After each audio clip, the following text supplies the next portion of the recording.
Today on Rob's How To, we're going to change the oil on my Toyota Tacoma. To change your oil, you're going to have to buy yourself some oil and an oil filter. I have a 5-quart bottle of oil and a new oil filter. Whenever you change your oil, you have to change your oil filter. You have two options for lifting your vehicle off the ground. You can either use a jack and jack stands. You want to use the jack stands so your vehicle is secured, because hydraulic jacks can fail.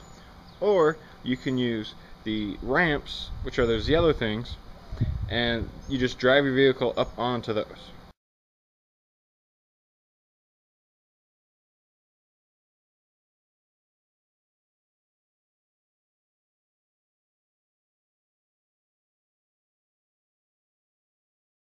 Now pop the hood and open her up.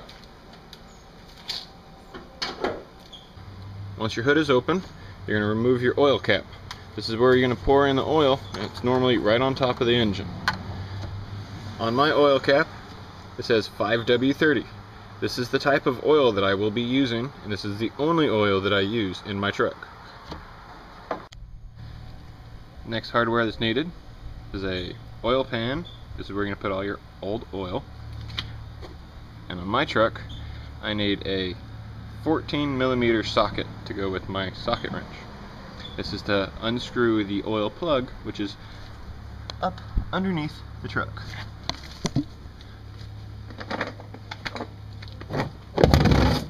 Throw our oil pan under, and under we go.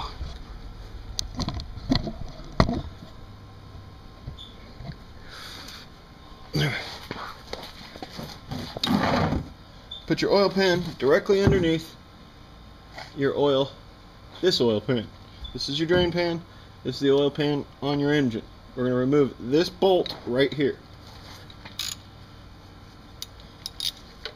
It can be a little tough. Try not to hurt yourself.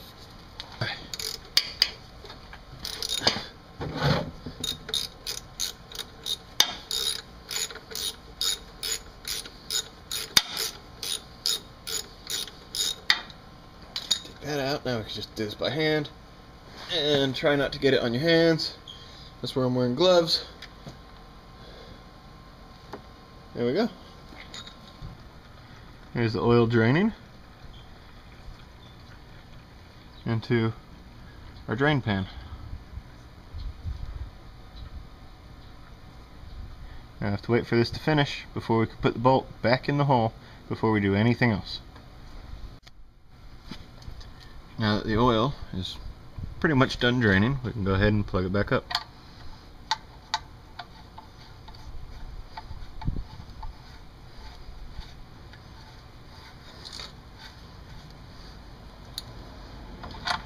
Now you don't want to get this too tight, because if it's too tight, you're going to break the little washer that's in there.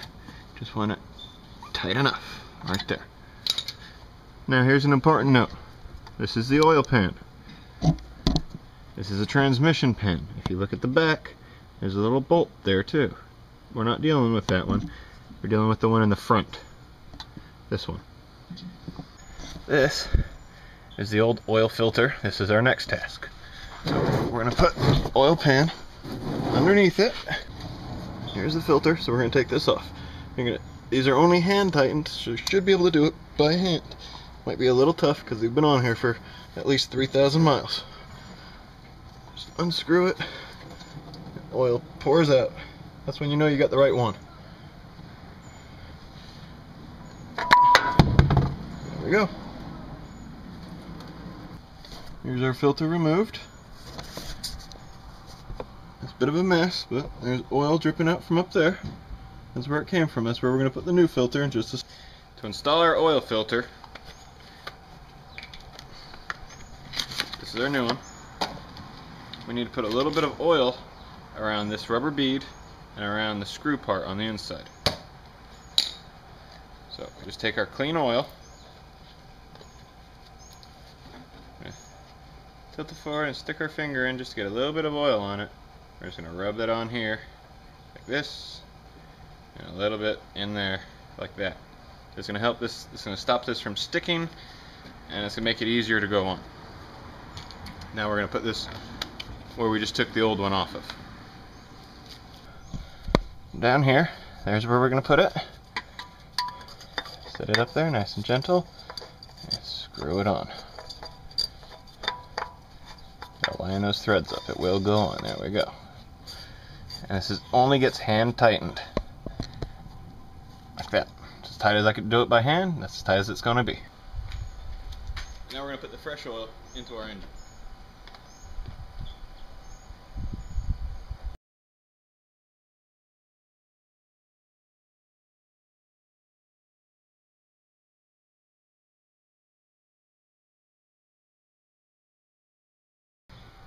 Now that we've put the oil in the engine, we have to check our dipstick. Start by pulling it out and wiping it off. Do this with either a clean rag or a paper towel. We're going to insert it straight back in, all the way down, make sure it's all the way in, pull it out, and now we're going to read it. On my truck, I have these two little dots. There are oil inside both of those dots, which means I have enough oil. See, if I wipe it off, no more oil. Your car or truck may be different. Now that we've checked to make sure we have enough oil, now we're going to put our cap back on. Make sure we do it properly. And again, this only gets hand tightened. There we are. Now while we're under the hood, this is a good time to check all our other fluids, such as engine coolant, washer fluid, which mine's pretty much empty here, so I need to add more washer fluid. My engine coolant is fine. You can see the markings where it says full and empty. I'm right in the middle on a cold engine, so I'm fine. You can also check your brake fluid, your power steering fluid, check your air filter. That's what that box is over there. There's an air filter in there. You make sure that you're nice and full on all your fluids and got what you need to make sure your engine continues to run.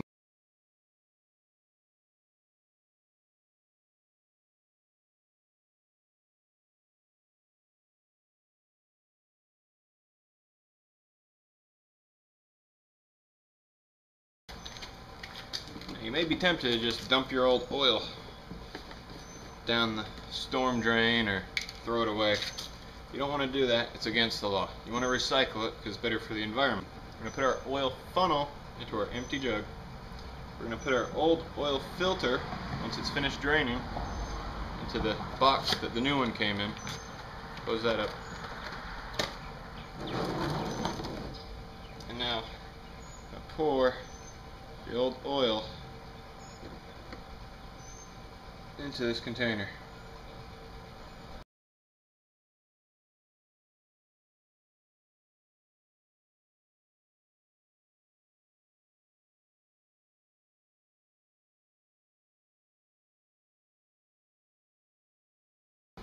Now there are many places that will take your old oil and your old oil filters. Almost every auto parts store will take it, and 99% of the time it's free to drop it off. Nobody wants you polluting, so they'll just take it off your hands for free. I take mine to Advanced Auto, AutoZone, or O'Reilly's will also take your old oil and your old oil filters. Now you've seen how to change your oil. Go ahead and change your oil with confidence. Remember, recycle your old oil.